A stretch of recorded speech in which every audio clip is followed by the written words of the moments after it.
Eh ben, bienvenue à tous dans ce webinaire autour de la Green Tech et de l'innovation, et la thématique étant comment intégrer les C2E et ses compléments à sa stratégie.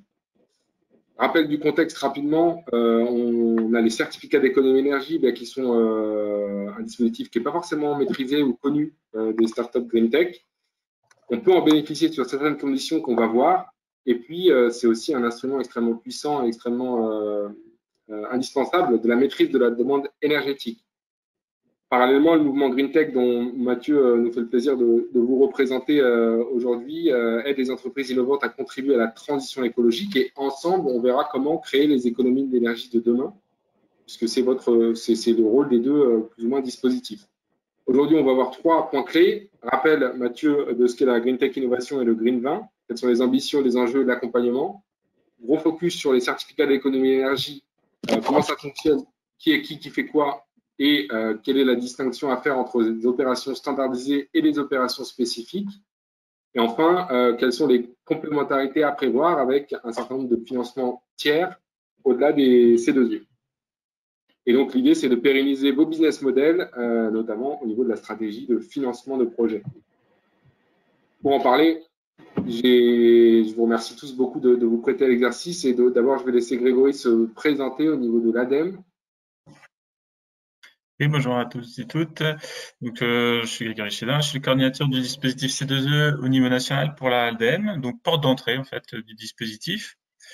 À l'ADEME, pour que vous compreniez bien ce que l'ADEME fait dans le dispositif C2E, nous sommes en fait les experts pour le compte du ministère. Donc, on expertise les fiches standards, les opérations spécifiques dont on va parler, et puis dans le cadre des programmes C2E, on suit les programmes, on aide à les promouvoir et à les suivre et les évaluer. Voilà, en gros. Et puis, on a toute une action aussi de communication et d'animation sur le dispositif. Voilà. Merci beaucoup de nous faire l'honneur d'être là. Pascal Barthes, DGEC, est-ce que Pascal, vous pouvez vous présenter et présenter un petit peu la DGEC, même si on y reviendra dans le fil de ce webinaire, s'il vous plaît? Oui, volontiers. Merci Baptiste. Pascal Barthes, donc au sein du ministère de la Transition écologique, donc à la Direction générale de l'énergie et du climat, donc DGEC, au sein d'un service et d'un bureau qui est dont la dénomination est claire, bureau des économies d'énergie, qui est complété en fait par chaleur renouvelable. On s'occupe aussi de chaleur renouvelable dans le bureau. Et pour la partie économie d'énergie, donc c'est dans ce bureau qu'on fait la définition, on va dire, de la politique en matière de certificat d'économie d'énergie. On travaille en lien étroit avec nos collègues du pôle national des C2E qui, eux, font l'instruction et le contrôle des certificats d'économie d'énergie. Donc, l'ensemble participe, comme cela a été dit, à la construction et au fonctionnement du dispositif certificat d'économie d'énergie, qui est le dispositif qui permet notamment de rapporter à Bruxelles nos objectifs en termes d'efficacité énergétique. Voilà. Merci beaucoup. Et puis pour présenter le mouvement Green Tech, Mathieu, je vous laisse vous présenter, même si j'imagine que pas mal de gens qui sont là vous connaissent. Ça, je ne sais pas. Bonjour, donc Mathieu Imberceau, je travaille au Commissariat général au développement durable, qui est donc une direction transversale du ministère de la Transition écologique, qui touche donc à tous les sujets de la transition écologique et qui s'occupe notamment de statistiques environnementales, d'économie verte et aussi d'innovation. Et plus spécifiquement, l'action à laquelle moi je me rattache s'intègre dans le service de la recherche et de l'innovation et dans une petite entité qui est relativement jeune, et qui se veut un think tank, do tank de l'innovation au service de la transition écologique, qui s'appelle Ecolab, qui est une structure très atypique, qui est un lab qui vient d'être créé. Et voilà. Et donc Ecolab est structuré autour de 2 axes. Un côté supervision générale des données, data, intelligence artificielle, et puis de l'autre côté une action en direction des startups, une action d'innovation ouverte. Et le programme Green Tech Innovation s'intègre dans cette dynamique-là. Et donc, je reviendrai un tout petit peu sur mes fonctions tout à l'heure, mais concrètement, je m'occupe d'animer la relation avec la mission French Tech autour du Green 20, notamment, et d'être le correspondant ministériel de la French Tech, d'accompagner les startups Green Tech et de piloter l'offre d'accompagnement au global. Et également, j'interviens sur des sujets de commande publique, sur comment faciliter l'accès à la commande publique pour des startups, notamment au travers d'un Living Lab qu'on vient d'ouvrir à Saint-Mandé. Voilà. Merci beaucoup. Et puis pour représenter le cabinet de conseil Layton, François Dampérou. François, est-ce que vous pouvez vous présenter et présenter un petit peu Layton? Oui, bien sûr. Bonjour à tous. Alors donc oui, chez Layton, on est un cabinet de conseil qui existe depuis un peu plus de 20 ans désormais. On est présent dans 11 pays, un peu plus de 1800 aujourd'hui. On va adresser notamment deux grandes familles d'expertise, une qui est l'accompagnement des organisations à financer leurs projets de R&D, et une seconde qui est d'accompagner ces mêmes organisations ou d'autres à se transformer d'un point de vue énergétique et à financer leurs investissements. Toutes ces expertises étant, l'objectif de ces expertises étant d'accompagner à obtenir des financements publics. Donc pour ma part, j'ai eu la chance chez Layton de pouvoir naviguer et bien connaître l'ensemble de ces sujets. Et donc aujourd'hui, je m'efforce de pouvoir identifier des stratégies de financement pour nos partenaires et d'essayer d'articuler toutes ces solutions de financement au travers finalement de la dynamique des projets des organisations.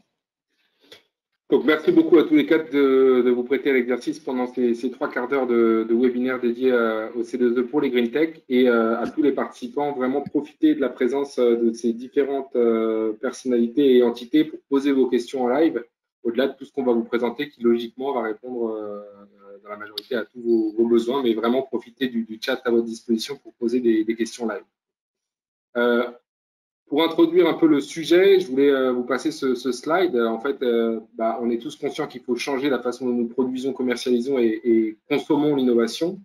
Vous en êtes d'ailleurs les fers de lance. La science, l'industrie, la technologie et le digital doivent contribuer au bien commun.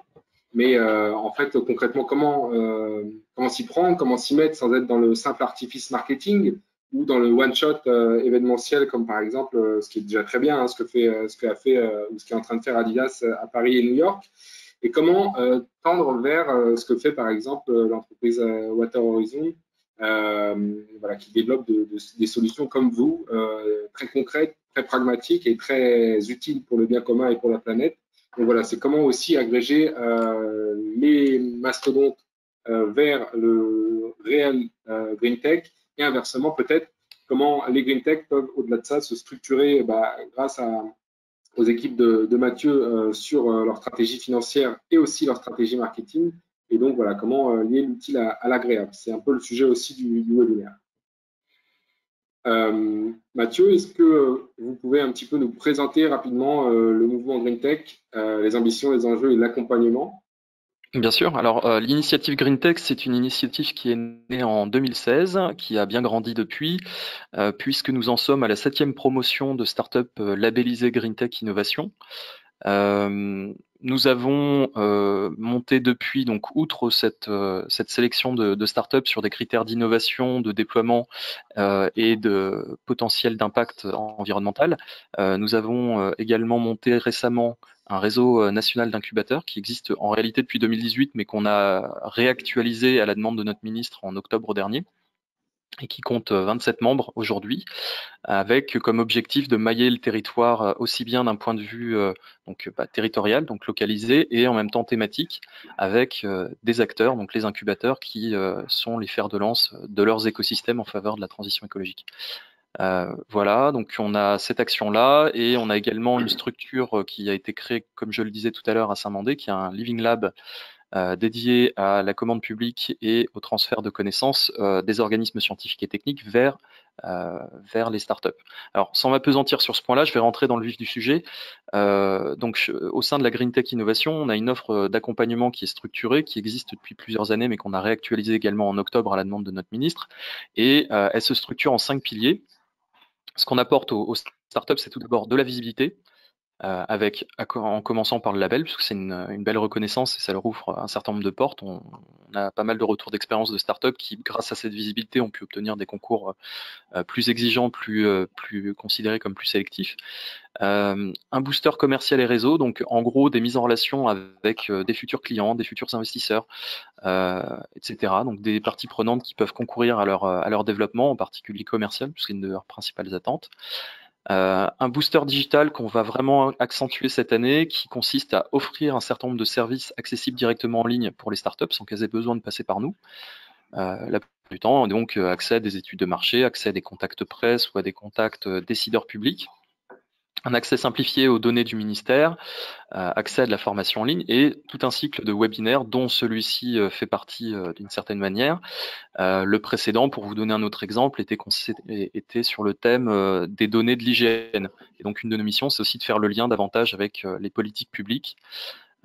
Voilà. Et donc je vous en ai parlé un petit peu, le booster commande publique, qui part en gros d'un accompagnement qui est plus exploratoire pour essayer de débloquer l'accès à la commande publique et qui passe par notamment une résidence au Living Lab de Saint-Mandé, dédié au Green Tech.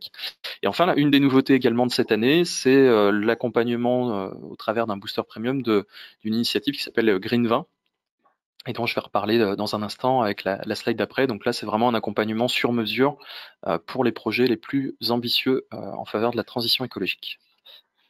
Alors justement, Mathieu, à gauche, quelques chiffres clés issus du mouvement. Est-ce que peut-être qu'ils sont pas forcément les plus à jour, mais ça donne quand même une tendance. Tout à fait. Alors tout à fait, ils sont peut-être pas complètement à jour, mais en réalité, effectivement, ça donne quand même une tendance. On a effectivement une utilisation des dispositifs d'aide à l'innovation qui est inégale, puisqu'on en a un petit peu plus de la moitié qui y ont recours. Je pense au JEI, Crédit Impôt Recherche et Crédit Innovation. 40% des startups qu'on accompagne ont déjà déposé des brevets. Alors après, ça c'est des chiffres à prendre avec des pincettes, puisque en réalité, entre le dépôt et l'obtention, il peut y avoir un delta. Et puis également, on peut avoir des domaines dans lesquels le brevet s'applique moins. Donc voilà. Mais en tous les cas, une stratégie de pays qui est quand même plus mature que dans le reste de l'écosystème. 73% qui ont mis un produit sur le marché. Ça renvoie à quelque chose qui est un petit peu moins vrai maintenant, qui l'était à l'époque où on a sorti ces statistiques, qui est que on sélectionne les entreprises à différents stades de maturité, qui vont du préamorçage à l'accélération, à la croissance, à la phase de croissance. Voilà, et donc 90% d'entre elles concourent à la réduction des gaz à effet de serre. C'est vrai, et pour certaines d'entre elles, leur impact principal se joue aussi dans d'autres domaines, puisqu'on est dans de la réduction de pollution d'une manière générale et qu'on peut avoir des réductions de pollution plastique, des réductions de risques environnementaux, type crue, etc. Et effectivement, sur les certificats d'économie d'énergie, on a un dispositif qui aujourd'hui se fait relativement peu en lien avec les startups, pour pas mal de raisons. Je pense qu'on va en rediscuter un petit peu tout à l'heure. Mais voilà, et donc ça, pour l'instant, c'est une donnée qu'on n'a pas encore collectée. Et tout l'objet de ce webinaire, c'est justement de commencer à faire le lien davantage entre la communauté des startups et ce dispositif de politique publique qu'on souhaite pousser. Alors, merci beaucoup. Peut-être un mot rapide sur le Green 20. Oui.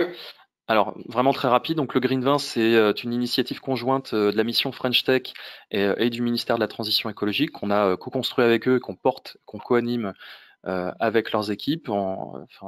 Et l'objectif, en fait, c'est de sélectionner les 20 futurs champions de la transition écologique en regardant deux choses, en regardant leur perspective de déploiement et l'impact potentiel de leurs solutions en faveur de la transition écologique.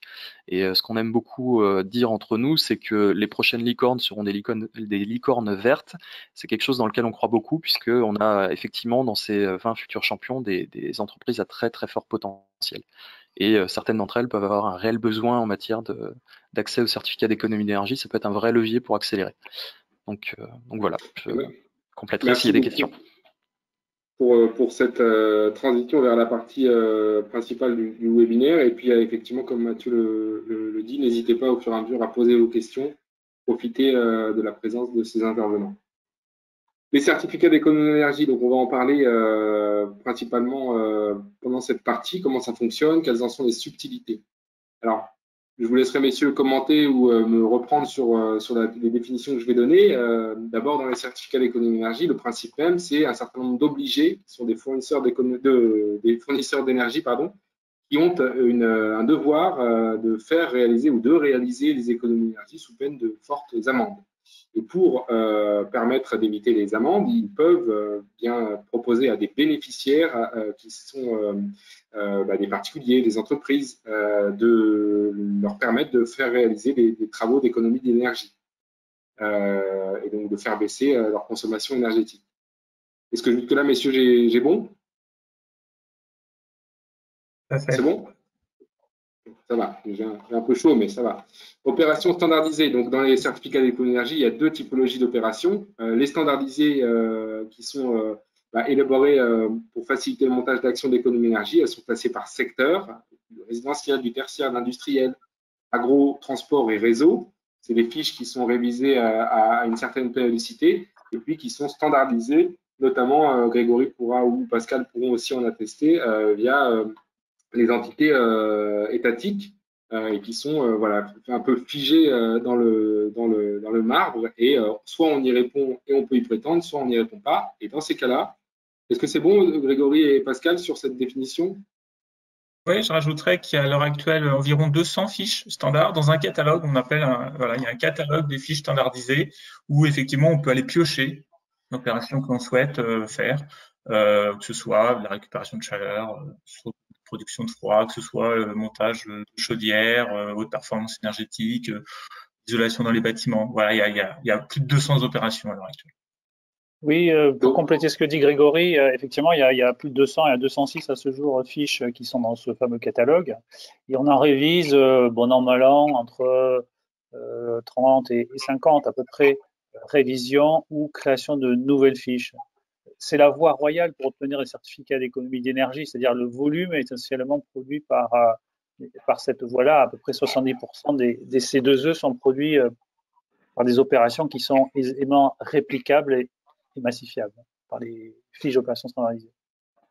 Et par rapport aux adhérents du mouvement Green Tech, déjà, il y en a un certain nombre qui pourraient potentiellement s'intéresser à ce sujet-là et qui peut-être ne le savent pas. Donc, il y a aussi déjà ce point important. Et au-delà de ça, sur des technologies un petit peu atypiques, des process un peu atypiques, vous avez la possibilité et la chance d'avoir la possibilité de déposer des demandes d'opérations spécifiques qui sont là pour encourager justement votre typologie de business model ou de proposition de valeur, des opérations plus innovantes qui ne s'inscrivent pas dans les fiches standardisées, les fiches classiques dont Pascal et Grégory ont parlé juste avant, et qui peuvent du coup se voir attribuer sur certaines conditions qu'on va voir juste après des certificats d'économie sur mesure. Et pour finir, il y a aussi des programmes. Donc, il y a ces obligés qui versent une contribution financière à des programmes d'information, de formation et d'innovation en faveur de la maîtrise énergétique pour pouvoir à nouveau bénéficier de certificats d'économie d'énergie.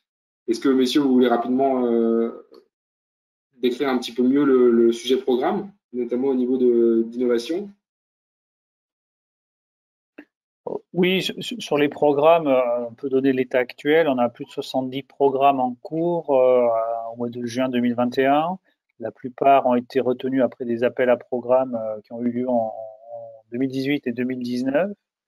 Il s'agit donc, comme ça a été dit, pour les obligés ou les éligibles, on reviendra peut-être sur la définition sur ces définitions un peu techniques du dispositif des certificats d'économie d'énergie. Donc, des producteurs d'énergie, pour faire simple, ou les éligibles, en gros les collectivités, peuvent donc verser des montants pour faire réaliser des opérations dans le cadre des programmes, les opérations dont on vient de parler, d'information, de formation, d'innovation, tout un tas d'opérations qui ne sont pas directement connectables avec des économies quantifiables au kilowattheure Cumac près, mais dont on sait qu'elles vont générer à terme des économies d'énergie. Donc ces programmes-là, à peu près l'encours aujourd'hui, c'est équivalent de à peu près 1,2 milliard d'euros qui sont sur une période de 3 à 4 ans, qui permettent aux obligés d'obtenir des certificats d'économie d'énergie. J'en profite pour dire que en fait, ce qu'il faut avoir en tête, c'est que ne peuvent manipuler des C2E, c'est-à-dire en obtenir, les vendre et les échanger, que certaines catégories, donc ce qu'on appelle des éligibles, principalement les fournisseurs d'énergie. Et pour ce faire, ils doivent détenir un compte en certificat d'économie d'énergie. Un opérateur qui n'est pas un obligé ne peut pas, enfin, ou un éligible ne peut pas détenir directement des certificats d'économie d'énergie, mais il peut être incité par celui-ci. C'est le cas du particulier qui fait isoler sa maison ou change sa chaudière. Et il obtient en contrepartie une aide financière. Et l'obligé qui a fait cette action, ce qu'on appelle le rôle actif et incitatif dans notre jargon, lui est crédité du montant correspondant en certificat d'économie d'énergie. Très clair. Effectivement, un certificat d'économie d'énergie, c'est 1 kWh cumulé et actualisé. On pourra en parler plus en détail si vous le souhaitez après ce webinaire, puisque le temps presse. Mais effectivement, voilà, globalement, les principales définitions à retenir. Ensuite, le fonctionnement extrêmement simplifié et synthétisé, eh bien, ce sont ces fameux obligés énergéticiens qui financent des travaux auprès de particuliers et d'entreprises et qui, en échange, bénéficient de certificats d'économie d'énergie. Et ces mêmes énergéticiens peuvent déléguer ces obligations à certains prestataires, notamment Layton. Nous travaillons pour un certain nombre d'obligés pour faciliter ce cercle vertueux. Et vous le verrez, on va même bien au-delà. Un commentaire, messieurs, sur ce slide, peut-être des subtilités à rappeler. Pascal, vous aviez peut-être un commentaire. Oui, non, oui, rebondir sur ce que j'ai dit un peu en anticipation de la présentation de ce slide. Dans l'action financer les travaux, c'est ça le rôle tout simplement actif et incitatif. Ça se traduit de manière pratique. Par exemple, lorsqu'on s'adresse à des particuliers par une proposition en termes de primes, souvent on a des offres qui s'appellent primes énergie, primes C2E, etc., qui sont définies en fonction du type d'action qui va être réalisée, donc calée sur les fiches, et en contrepartie, ce qui est financé par l'obligé, le fournisseur d'énergie, pour permettre à un foyer de faire des économies d'énergie et lui, de son côté, récupérer des C2E. Et la même chose peut se passer pour des entreprises, pour des fiches d'opérations standardisées, mais aussi pour des opérations qui sortent de ce cadre-là et qui deviennent des opérations spécifiques. Mais il y a toujours l'obligation d'avoir ce fameux rôle actif incitatif, c'est-à-dire une espèce de contrat qui est passé en disant si vous faites cette opération, moi l'obligé, je vais vous donner tel montant par quantité d'économie d'énergie réalisée par kilowattheure cube. Très clair.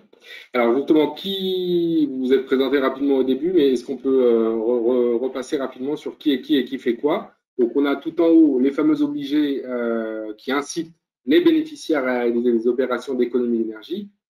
Ensuite, on a Grégory, l'ADEME, qui suscite, anime, coordonne et facilite les opérations de protection de l'environnement et de maîtrise de l'énergie. Au niveau des C2E, Grégory, est-ce que vous pouvez un tout petit peu préciser votre rôle et le service C2E au sein de l'ADEME? Bien sûr, maintenant que vous savez ce que c'est que des fiches standardisées, où il y a une méthodologie qui a été élaborée pour savoir quel est le forfait, quel est le nombre de C2E, le nombre QMAC de C2E qu'on obtient grâce à l'opération qu'on va mettre en œuvre.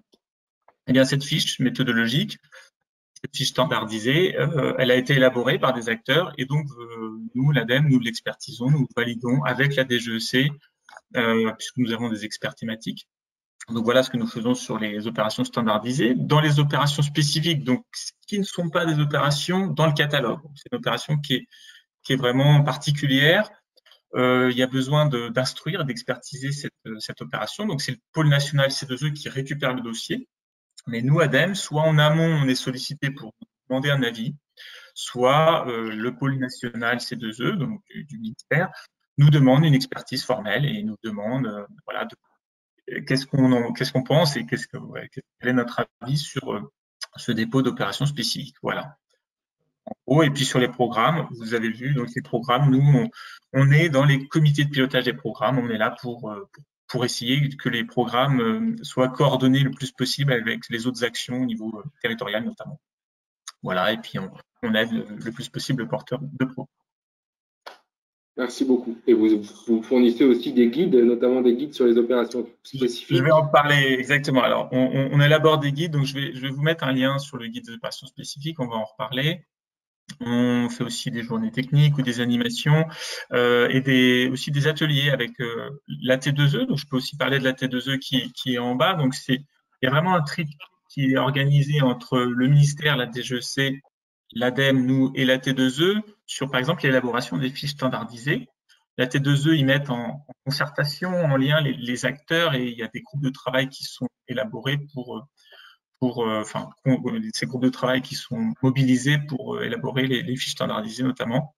Et donc, avec la T2E, il y a des actions de formation, des fois. Donc, il y a cette année des ateliers qui sont là pour former les acteurs à la méthode des opérations spécifiques, à comment bien monter un dossier d'opérations spécifiques. Donc, il va y avoir des sessions, notamment en Alsace, à Paris, sans doute à Lyon. Voilà. Mais en tout cas, voilà.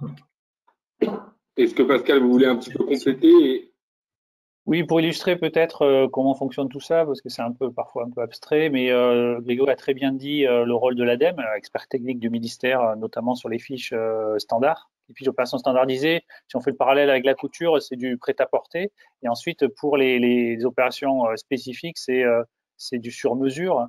Et donc, il faut retrouver les fondamentaux des certificats d'économie d'énergie à la fois dans les fiches standards. Et donc, ça se traduit par un forfait, c'est-à-dire vous faites une opération, vous avez droit à tant de kWh/Cumac. En revanche, pour l'opération spécifique, eh bien, il faut refaire un calcul et on va être obligé de, par exemple, se poser la question de ce qui est fondamental dans les économies d'énergie, c'est-à-dire d'où on part. C'est ce qu'on appelle, nous, la situation de référence. Parce que contrairement à la production d'énergie éolienne, etc., ou photovoltaïque, où on a de l'énergie qui sort d'une installation, pour les économies d'énergie, parce que c'est quand même la source d'énergie, on va dire, la moins chère, elle est plus difficile à appréhender parce qu'il ne suffit pas de voir où on arrive, il faut savoir d'où on part. Et d'où on part, c'est pas forcément d'où on est exactement. Le calcul de l'économie d'énergie se fait non pas systématiquement à partir de la situation initiale, mais à partir de la situation de référence qui est différente suivant le type d'opération que l'on réalise, sans entrer trop dans le détail. Mais pour faire simple, lorsque par exemple il y a des contraintes réglementaires, eh bien on ne part pas forcément de là où on était auparavant pour une installation industrielle, mais on part de la situation réglementaire minimale qui est exigée. C'est parfois un peu au-dessus de là où on était auparavant et on calcule le delta à partir de ça. Donc l'ADEME et comme l'a dit Grégory, les services, les experts techniques, par exemple dans le bâtiment, l'industrie, etc., sont mobilisés pour expertiser à la fois la notion de situation de référence et qui fait beaucoup parfois pour le calcul et le mode de calcul et parfois le mode de mesurage aussi des économies pour vérifier que le calcul est bon.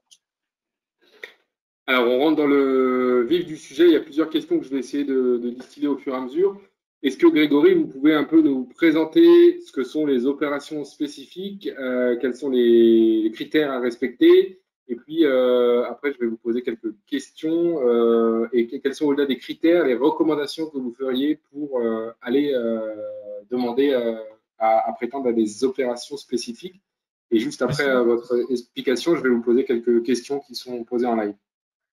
Bien sûr. Alors, une opération spécifique, elle a des règles que là, vous les avez. Elle doit générer évidemment de réelles économies d'énergie, ne doit pas faire l'objet d'une fiche d'opération standardisée. Ça, on l'a déjà dit, mais essayez de le répéter. Ce n'est pas dans le catalogue, ce n'est pas défini dans une fiche, donc ça fait partie d'une opération spécifique. L'opération doit évidemment pas augmenter les émissions de gaz à effet de serre. On doit pouvoir calculer un temps de retour sur investissement qui est supérieur à 3 ans, puisqu'en fait, l'aide doit être incitative, c'est-à-dire que le projet sans l'aide C2E ne se ferait pas au final. Et donc, c'est bien ce temps de retour supérieur à 3 ans qui nous permet de dire que l'opération n'est pas rentable très tôt, et donc il y a besoin d'aide. Et puis, évidemment, on ne doit pas être dans le cadre d'une mise en conformité réglementaire, puisque sinon, il n'y a pas besoin d'aide. On n'est pas dans l'incitativité formelle. Voilà. Alors, pour vous donner des exemples d'opérations spécifiques, j'en ai quelques-unes qui peuvent être très techniques. Je vais vous citer voilà, ce genre de choses. Par exemple, on est sur l'optimisation de récupération de chaleur totale, sur le traitement de COV, de COV. On peut être sur de l'optimisation énergétique pour du décalaminage, vous voyez, des trucs très, très spécifiques. Alors, on peut aussi être sur de la rénovation globale sur un immeuble de bureau. Voilà, puisque si on est au-delà aussi d'une fiche standardisée, parce que dans la fiche standardisée, il y a des critères. Si on est au-delà, on peut y passer par une opération spécifique. Nous, pour vous donner des exemples d'opérations, par exemple sur le transport, là je vous ai parlé plutôt des bâtiments, on a des acteurs qui nous mobilisent sur de la propulsion vélique, donc propulsion à voile. On pense effectivement que ça peut faire des économies d'énergie, puisque sur des longs trajets de bateau, au lieu qu'il y ait le moteur diesel, vous comprenez bien, il y a la voile qui est là en supplément. Bon, il faut faire des économies d'énergie, donc à voir. Donc c'est des dossiers voilà, qui peuvent se déposer auprès du pôle national C2E. Donc, il a été évoqué le fait que nous avons élaboré effectivement avec les partenaires un guide. Je vais vous mettre le lien dans le chat. Donc, c'est l'ancien guide que je vous mets. Il va être mis à jour et donc il y aura une version bientôt d'un nouveau guide. Les éléments dessus que je vous mets sont évidemment toujours d'actualité, toujours bons. Et en fait, dans ce guide, il est défini la méthode. Voilà, comment faire pour déposer un dossier d'opération spécifique avec plusieurs étapes à prendre en compte. Déjà, réaliser un audit énergétique du site, du périmètre, effectivement, regarder quelle est la situation initiale, définir la situation de référence. Pascal en a parlé, je vais pas m'apesantir, mais c'est vrai que la situation de référence est essentielle. Connaître la durée de vie de l'opération, puisqu'on peut calculer du kilowattheure actualisé et cumulé parce qu'on a la durée de vie. Et puis le calcul du TRB, de retour brut, voilà, avec les différents éléments. Donc je vous mets dans le lien, dans le chat, le lien. Alors, ça vous l'aurez. Grégory et Pascal, je vous pose plusieurs questions. Déjà, par rapport à la possibilité, est-ce que les entreprises, les entrepreneurs ont le droit de proposer des modifications de fiches? Et est-ce que dans ce cas-là, la porte d'entrée, c'est l'AT2E? Comment on peut demander à force de proposition sur l'éventuel ajustement de fiches standardisées? Oui, on peut répondre dans ce sens-là, puisque l'AT2E a pour objet de recenser et d'élaborer, de recenser les projets de révision de fiches ou de création de nouvelles fiches au travers de ces groupes de travail thématiques. Il y a un groupe de travail sur l'industrie, sur le bâtiment, sur les transports, etc.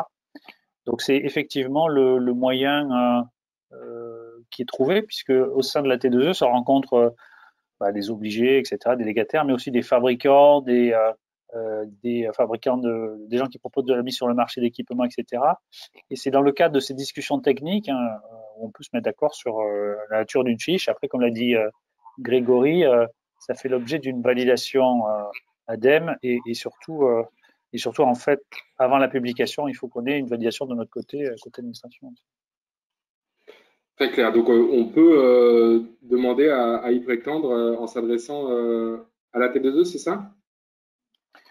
Oui, c'est le plus simple. OK. Ensuite, j'ai une question très précise et c'est un sujet depuis un certain temps. Une entreprise, par exemple, qui transforme des véhicules thermiques en véhicules électriques, est-ce qu'elle peut bénéficier des C2E? Tu réponds, Grégory, d'abord, et puis je réponds. Alors, c'est un vrai sujet puisque je peux dire que durant l'année 2020, on a vraiment eu beaucoup de demandes dans ce sens-là. Donc, on sent que le secteur, en tout cas, frémit sur ce sujet, ou en tout cas, il y a vraiment quelque chose qui émerge. Pour répondre très clairement,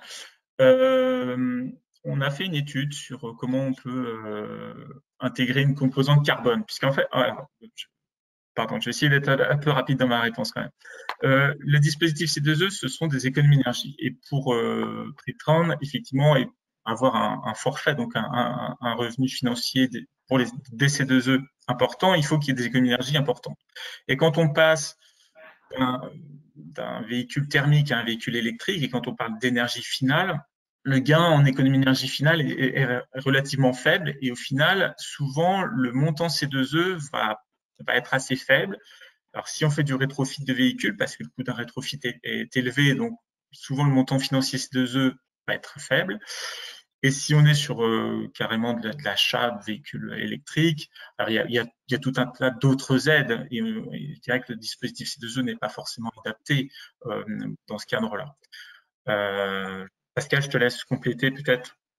Non, mais je pense que tu as dit l'essentiel, c'est-à-dire que C2E, c'est bien économie d'énergie et c'est pas décarbonation, même si on a des éléments dans le rapport de l'étude qu'a fait l'ADEME là-dessus qui montrent des effets, on va dire, collatéraux positifs en matière de décarbonation que produit le dispositif, mais il est assis sur des véritables économies d'énergie.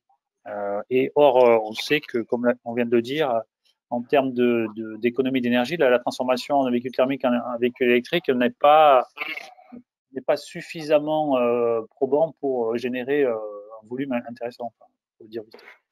Alors j'ai une autre question. Est-ce qu'un groupement, par exemple, d'entreprises qui est centré sur les mobilités actives et durables peut obtenir des C2E pour porter des projets de décarbonation de la mobilité?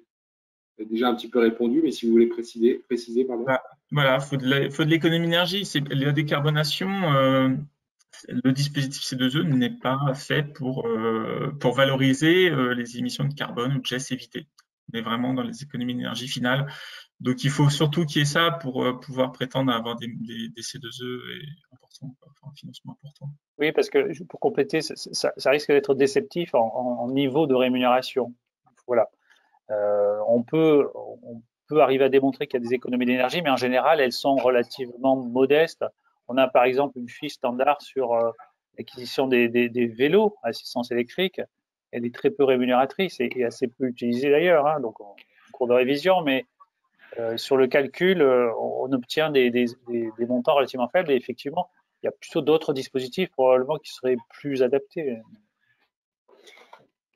Alors, Grégory vous a partagé, ou en tout cas, on va vous partager dans le chat le guide sur les opérations spécifiques. Et puis, pour les personnes qui le demandent, on va aussi partager le lien vers les fiches standardisées pour que vous puissiez les consulter.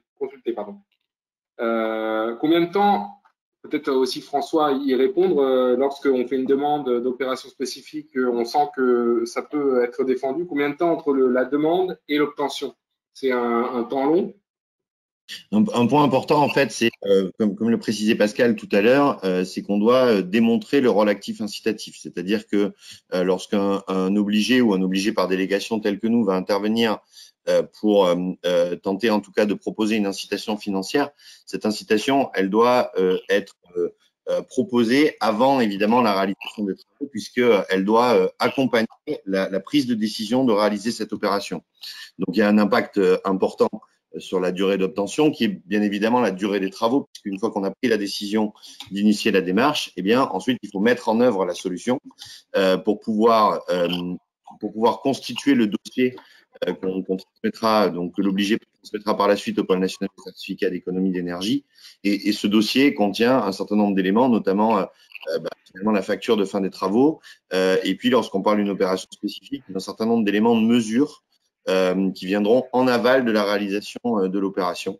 Donc, on devra en fait valider les calculs d'estimatifs qu'on a réalisés au départ, une fois l'opération réalisée, au travers d'une mesure pour appuyer finalement la valorisation en termes de volume de certificats d'économie d'énergie. Ensuite, lorsque le dossier est déposé auprès du pôle national des C2E, le délai réglementaire est de 6 mois. Pour l'étude et la délivrance. Et évidemment, pendant cette période de 6 mois, on peut être amené donc en tant qu'obligé, puisque c'est nous qui échangeons directement avec le pôle national, on peut être amené à répondre à un certain nombre de questions, de précisions, pour pouvoir affiner en tout cas ou permettre une bonne transparence et une bonne compréhension de la méthode de calcul, et que évidemment les administrations, que ce soit l'ADEME qui intervient souvent ou le pôle national, soient en ligne avec la proposition de volume. Merci beaucoup. Pour la personne qui parle de solutions techniques innovantes, est-ce que vous pouvez préciser votre demande, que je n'ai pas bien compris la question. Rapidement, messieurs, est-ce que le bâtiment passif est éligible au C2E?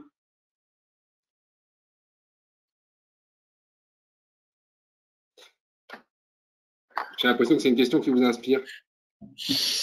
En fait, c'est plusieurs. Ça peut être en fait une somme d'opérations qui existent déjà. Donc, ça peut être pour mettre en œuvre un bâtiment passif. Souvent, il va falloir avoir en tout cas une utilisation de l'énergie très contrainte.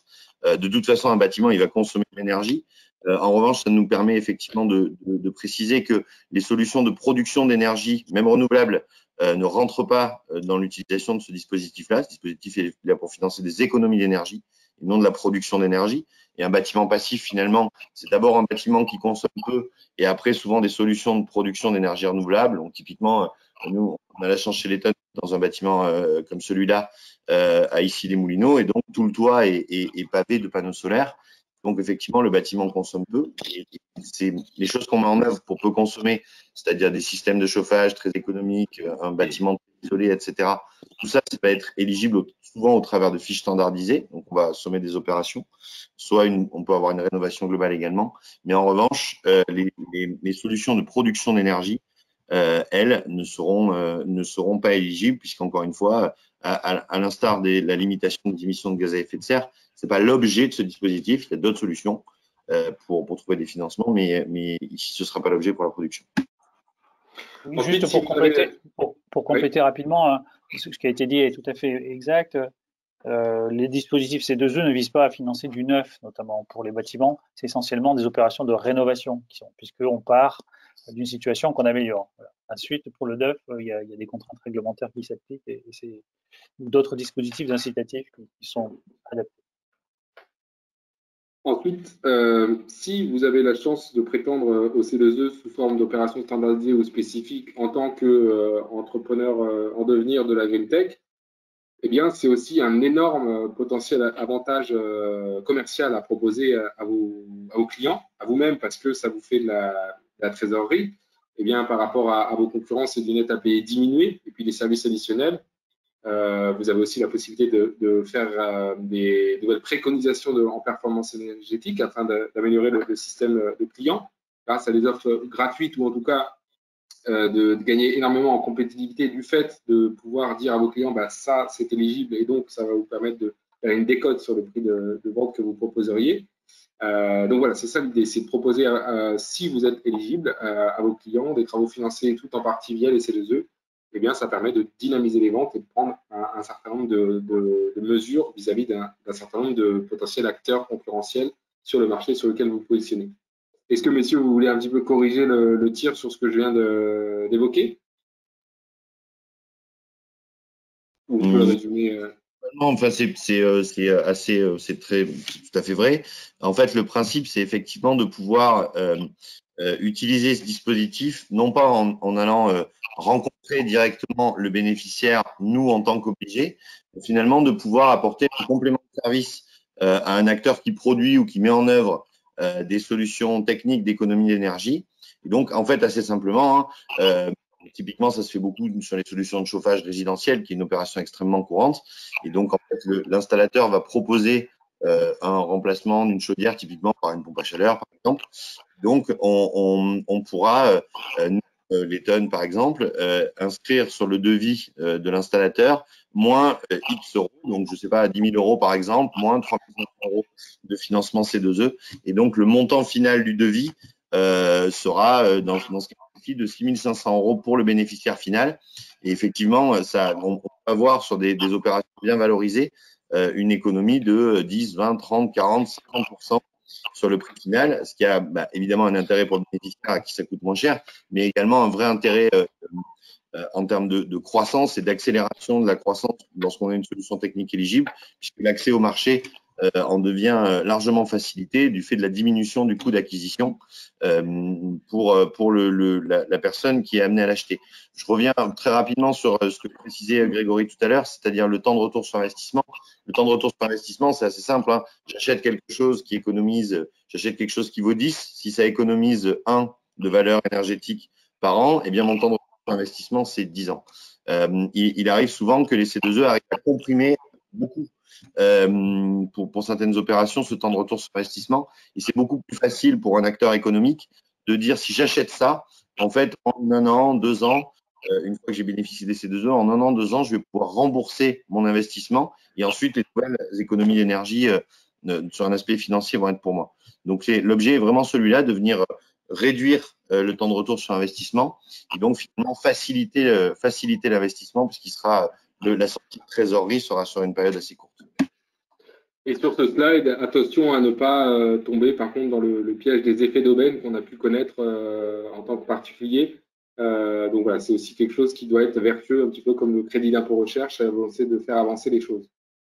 Ensuite, on passe, malheureusement, je ne peux plus répondre à toutes les questions, mais on reviendra vers chacun d'entre vous pour y répondre de manière personnalisée. On passe à la dernière partie rapidement sur les financements complémentaires aux certificats d'économie d'énergie. Vous le constatez et vous en êtes les acteurs de ce plan de relance qui est orienté green. La plupart des aides et subventions de l'ADEME sont complémentaires au C2E. On avait fait un webinaire mi-avril que peut-être certains d'entre vous ont assisté, ou en tout cas je vous invite à aller voir le replay sur notre site avec BPI notamment, et le responsable du plan de relance chez BPI. Effectivement, il y a plein de prêts BPI qui sont complémentaires au C2E. Il y a plusieurs centaines de millions d'euros, voire des milliards, qui sont positionnés sur un certain nombre d'appels à projets, d'actions d'éco-conception, le PIA 4 que certains d'entre vous peut-être connaissent très bien, qui sont positionnés sur la Green Tech. Donc, vous avez vraiment la possibilité de compléter le dispositif des C2E à des dispositifs plutôt d'aide, de subventions connus ou maîtrisés d'un certain nombre d'entre vous. Est-ce que Grégory, vous voulez un peu compléter mon propos? Je voudrais juste dire, pour être très court et très pratique, allez sur le site agirpourlatransition.adem.fr. En fait, là, vous pouvez avoir un espace personnalisé, c'est-à-dire que vous rentrez votre projet. Donc, il y a c'est par cible bénéficiaire, c'est-à-dire vous êtes une entreprise, vous allez dessus, vous créez votre projet et vous allez être orienté vers les aides ADEME qui vous correspondent. Vers tous les soutiens que vous pourrez avoir côté ADEME. Et puis, comme l'a dit Baptiste, maintenant, nos aides ADEME sont complémentaires, on va dire, des C2E, sous certaines conditions. Je ne vais pas les énumérer là parce que ça dépend de pas mal de choses, mais globalement, normalement, vous pouvez avoir des compléments C2E ADEME. Voilà, agir pour la transition.adem.fr, ça vous permet vraiment d'être pris par la main pour voir quelles sont les aides que vous pourrez obtenir. Ensuite, pour résumer tout ce qu'on vient de se dire, eh bien, ce slide est assez synthétique et parlant. C'est déjà commencer par un audit et des recommandations stratégiques sur votre façon de faire de la R&D, sur votre stratégie commerciale et éventuellement développement marketing, de positionner ensuite potentiellement la façon d'utiliser les crédits d'impôt recherche innovation. Mathieu le rappelait en début d'intervention. Vous n'êtes pas forcément tous éligibles, mais en tout cas, un certain nombre d'entre vous peut-être pourraient être éligibles à ces dispositifs, mais ne le savent pas, ou ont peut-être des réticences à aller vers ces types de dispositifs. Et ensuite, ça peut se travailler avec effectivement les certificats d'économie d'énergie, les aides et les subventions qu'on a vues juste avant et dont Grégory parlait au niveau de l'ADEME. Et puis, il y a un sujet autour de la fiscalité énergétique dont vous pouvez prétendre aussi. Est-ce que, François, tu veux un peu préciser l'idée de ce cercle vertueux du financement de l'innovation? Ouais, l'idée, c'est effectivement de pouvoir avoir en tête qu'il y a énormément de solutions. On a la chance en France d'avoir beaucoup d'entités et beaucoup de solutions opérationnelles pour accompagner le financement de solutions vertueuses. Donc, que ce soit en fait dans le cycle de vie d'un projet, il y a des étapes qui sont différentes. Il y a toute une étape de réflexion pour comprendre où est-ce qu'on va. Et là, on devra effectivement venir réfléchir aux solutions éventuellement de subventions qui vont financer les investissements futurs. Ensuite, on va avoir une phase de développement qui peut être, donc, comme je disais, couverte par des subventions, mais aussi complétée par des crédits d'impôt. Et enfin, en fait, sa solution technique, il va falloir la mettre sur le marché. Et cette mise sur le marché, effectivement, l'accélération de cette mise sur le marché, elle peut passer soit par les certificats d'économie d'énergie, soit finalement en essayant d'avoir une approche je dirais, vertueuse des coûts énergétiques, mais à ce moment-là, pour la personne qui va réaliser l'investissement, puisqu'effectivement, maîtriser ces coûts énergétiques, c'est parfois pouvoir dégager, notamment au travers de la fiscalité énergétique, des marges de manœuvre financières. Donc, on va finalement gagner un peu de marge sur son activité de production et donc, ça dégage une marge de manœuvre financière et cette marge de manœuvre financière, elle peut permettre ensuite de réaliser un premier investissement qui va lui-même déclencher des économies d'énergie et finalement, en fait, continuer ce cercle de réflexion, développement, investissement et gain d'énergie qui peut boucler et qui est l'objectif de la démarche globale pour un acteur économique qui souhaite consommer moins d'énergie. Pour apporter des solutions très concrètes, très pragmatiques, je vous passe une petite vidéo. Normalement, vous n'avez pas le son, moi je le coupe. On lance notamment avec le soutien de Grégory et Mathieu un challenge jusqu'à la fin de semaine prochaine pour vous permettre justement de travailler sur le sujet qu'on vient de voir aujourd'hui pendant ce webinaire et de bénéficier bien de 4 heures de coaching très pragmatique avec 2 heures d'échange avec des institutionnels, notamment Mathieu, notamment Grégory, sur vos projets, des entités plutôt grosses hacking pour tout ce qui concerne votre stratégie commerciale, marketing, des grands groupes qui pourront aussi vous donner des conseils selon eux, ce qu'ils font en R&D, ce qu'ils font en innovation ou le regard qu'ils peuvent porter sur votre projet. Et nous, on se positionnera sur 2 autres heures sur un coaching plutôt de cartographier l'ensemble des dispositifs dont vous pouvez disposer ou dont la façon dont vous disposez actuellement et vous pourriez disposer peuvent être envisagées. Vous avez ici à l'écran un certain nombre de partenaires qui nous rejoignent sur ce programme. Donc, vous avez effectivement jusqu'au 24 juin pour candidater. Et ensuite, on se rejoindra tous. Je crois que Grégory et Mathieu ne peuvent pas la semaine du 12 juillet à Marseille.